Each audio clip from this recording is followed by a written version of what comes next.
Good morning, students. Hope you all good today. So today we are going to learn English, chapter number 6, the plant. Okay, the class is fourth. Okay, so let's start with the chapter. It's about a plant, but in starting there is a short story. So we will read about it and then we will go further to the chapter. So let's get started. One day, the sun and the wind decided to test their strength on a traveler. One day, एक दिन, the sun and the wind, the sun यानी सूरज, wind यानी हवा, decided यानी तय करना. It's a hard word. Decided यानी उन्होंने तय किया to test their strength यानी ताकत. On a traveler यानी राही. सन और विंड ने अपनी ताकत जताने का डिसाइड उन्होंने किया किस पर? ट्रैवलर पर.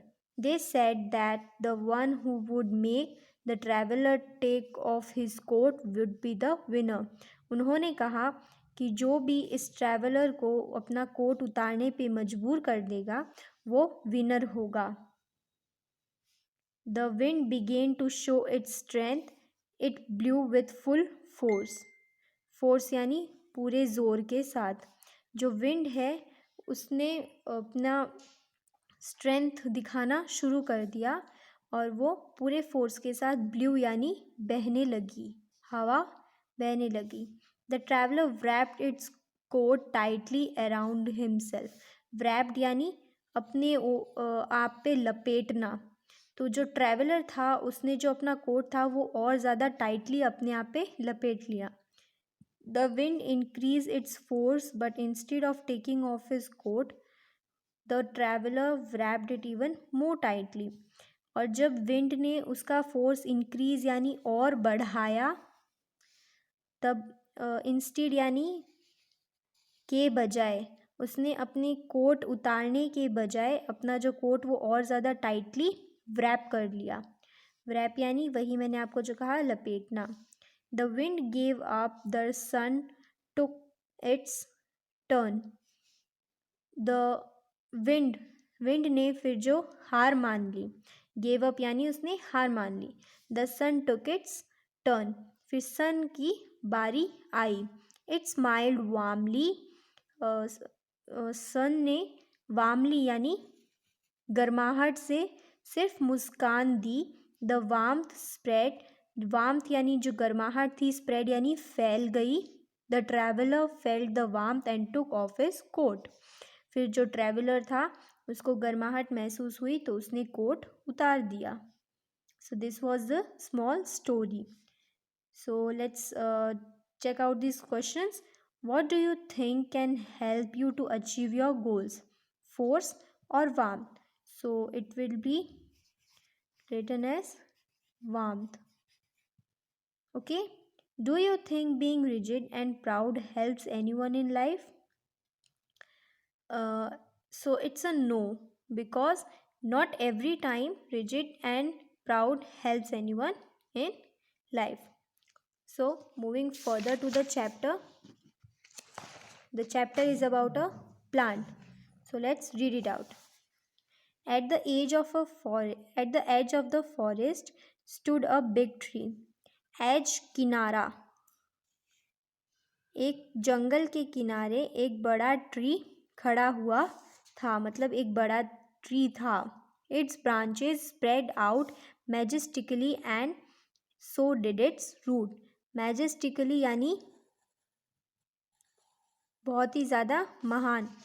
उसकी जो ब्रांचेस थी वो बहुत ज़्यादा मतलब और उसकी जो रूट्स थी वो बहुत ज़्यादा फैली हुई थी, बहुत विशाल थी. It shielded people from the sun under its shady leaves. Shielded यानी बचाना. उसने लोगों को धूप की तेज़ किरणों से अपनी शेडी यानी घनी पत्तियों से हमेशा बचाया. And provided shelter to countless birds and other small creatures in its branches. और उसने शेल्टर यानी होम प्रोवाइड किया काउंटलेस बर्ड्स यानी अनगिनत बर्ड्स को, काउंटलेस अनगिनत बर्ड्स को, एंड अदर क्रिएचर्स यानी और लिविंग ऑर्गेनिजम्स जो होते हैं, इन इट्स ब्रांचेस यानी टहनियों में, उसने टहनियों में कई बर्ड्स और छोटे क्रिएचर्स को रहने के लिए शेल्टर प्रोवाइड किया. It burst with activity all the time. Burst यानी वो गूंजता था हर एक्टिविटी के साथ. At the foot of the tree grew a little plant. इस ट्री के फुट पे यानी नीचे की साइड में एक लिटिल प्लांट ग्रो हुआ था. The plant was willowy and delicate. ये प्लांट जो था बहुत ही ज़्यादा कमज़ोर और डेलिकेट यानी नाजुक था. And tended to bend at the touch of the slightest breeze. और ये जो प्लांट था टेंटेड यानी ये झुका हुआ था, to bend at the touch of the slightest breeze यानी कोई भी ब्रीज यानी होती है हवा, स्लाइटेस्ट यानी हल्की से हल्की हवा भी इस पौधे को टेंडेड यानी नीचे की तरफ झुका देती थी. One day the two neighbours were having a little chat. एक दिन यही दो नेबर्स एक दूसरे से बात कर रहे थे.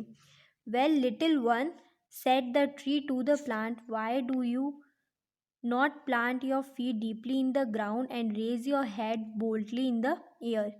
फिर इस बड़े ट्री ने छोटे वाले पौधे को कहा कि हे लिटिल वन, हे छोटे. Said the tree to the plant, इस ट्री ने प्लांट को कहा, तुम क्यों नहीं अपने फीट है वो अपनी जो रूट्स है वो ग्राउंड के अंदर डीपली यानी गहराई में नहीं भेजते. And raise your head boldly यानी अपना हेड बोल्डली यानी सर एकदम ऊंचा करके क्यों नहीं रखते जैसे मैंने कर रखा है.